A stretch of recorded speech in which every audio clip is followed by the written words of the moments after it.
Friends कैसे आप लोग। फ्रेंड्स स्वागत है आपका मेरे चैनल पे जिसका नाम है पॉलीजंग।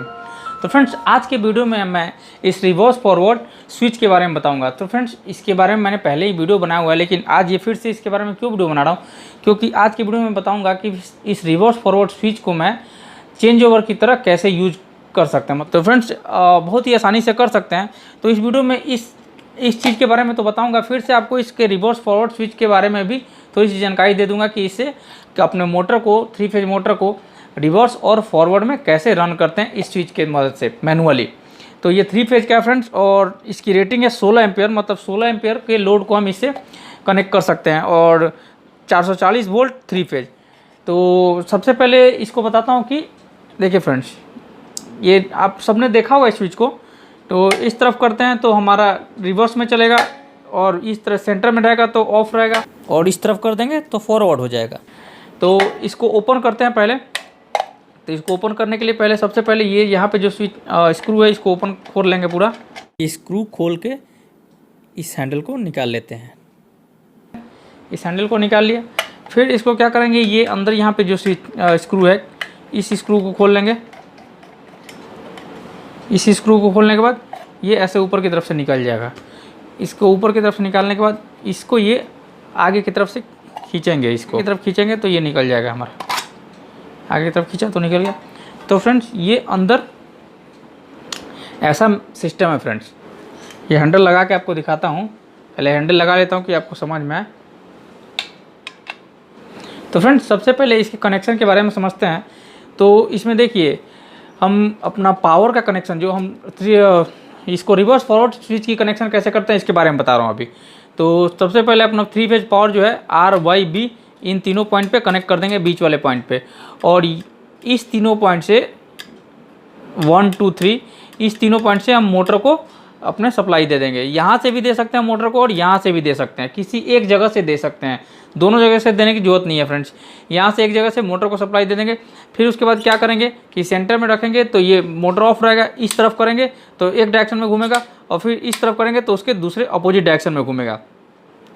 तो फ्रेंड्स ऐसा क्यों हो रहा है, क्योंकि यहाँ पे देखिए ये दोनों को ना लिंक किया हुआ है। ये देख पा रहे हैं, लिंक किया हुआ है एक वायर से। ये वाइट कलर का वायर जो है इससे देखिए ये सामने सामने आर वाई बी, तो बी से बी को और वाई से यहाँ पे देखिए इंटरचेंज किया है। अगर इसको ध्यान से देखते हैं तो ये वायर देखिए, ये वायर जो है ऊपर वाला वायर इस पॉइंट पे है, और वाई का वायर इधर आर पे गया है। तो मतलब इंटरचेंज कर दिया तो फेज सीक्वेंस चेंज हो गया। तो इस डायरेक्शन में जब पावर इस तरफ से जब पावर जाएगा तो जिस डायरेक्शन में घूमेगा तो उसी के अपोजिट डायरेक्शन में इस तरफ से जब पावर जाएगा तो घूमेगा। तो अब समझ गया कि कैसे रिवर्स फॉरवर्ड हो रहा है इसमें। और इसका मैकेनिज्म कैसा है फ्रेंड्स, यहाँ पे देखते हैं। ये 3 लिंक है, इस तरफ घुमाएंगे इसको तो यहाँ पे लिंक जो है ये तीनों कॉन्टैक्ट पे, ये तीनों जो कॉन्टैक्ट है हमारा, ये तीनों कॉन्टैक्ट इस तीनों कॉन्टैक्ट पे टच हो जाता है, और ये बीच वाले कॉन्टैक्ट पे टच हो जाता है।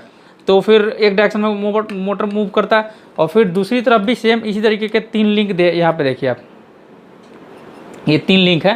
तो ये 3 लिंक जब फिर से अब इस तरफ घुमाएंगे तो देखिए इन तीनों पे टच हो गया, और इस सेंटर वाले पे टच हो गया। तो हमेशा एक बार लोड पे और एक बार इस तरफ वाले या इस तरफ वाले तीनों पॉइंट पे टच होता है। तो इस तरीके से हमारा ये वर्क करता है फ्रेंड्स। तो ये तो हो गया बेसिक रिवर्स फॉरवर्ड के लिए। अब हमें समझना है कि इसको हम चेंज ओवर की तरह यूज़ करना चाहते हैं तो कैसे करेंगे। तो बहुत ही आसान है फ्रेंड, इसमें ये जो तीनों लिंक दिए हुए हैं ये तीनों लिंक को हटा देना है। तो फ्रेंड्स इस लिंक को निकालने के लिए हमें सोल्डरिंग रॉड का यूज़ करना पड़ेगा, क्योंकि ये सोल्डर किया हुआ है। तो इसमें क्या करेंगे, तीनों लिंक निकाल देंगे। उसके बाद क्या करेंगे कि मान लो कि इलेक्ट्रिसिटी बोर्ड का पावर है और एक तरफ डीजी का पावर है।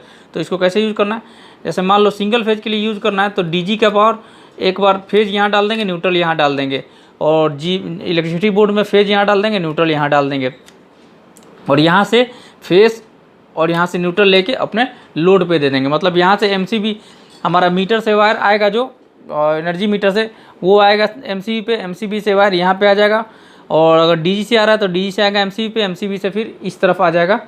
देखो अगर इस तरफ घुमा दिया, ये कॉन्टेक्ट लग गया तो मतलब ये इधर से डीजी से पावर चला जाएगा।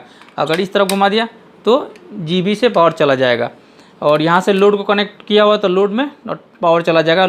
अगर 3 फेज में यूज़ करना है, 3 फेज पावर के लिए यूज़ करना है तो इस तरफ हमें डीजी का 3 फेज दे देना और इधर से अपने इलेक्ट्रिसिटी बोर्ड के 3 फेज को पावर दे देना है और इधर से अपने लोड को पावर, यहाँ से उस लोड को डायरेक्ट पावर चला जाएगा फ्रेंड्स। तो आप समझ गए कि इसको कैसे यूज करना है चेंज ओवर की तरह फ्रेंड्स। अगर ये वीडियो आपको अच्छा लगता है तो इस वीडियो को लाइक भी कर दीजिए और अगर आप हमारे चैनल पर नए हैं तो हमारे चैनल को सब्सक्राइब भी कर दीजिए। तो मिलते हैं एक नए वीडियो में, तब तक फ्रेंड्स जय हिंद जय भारत।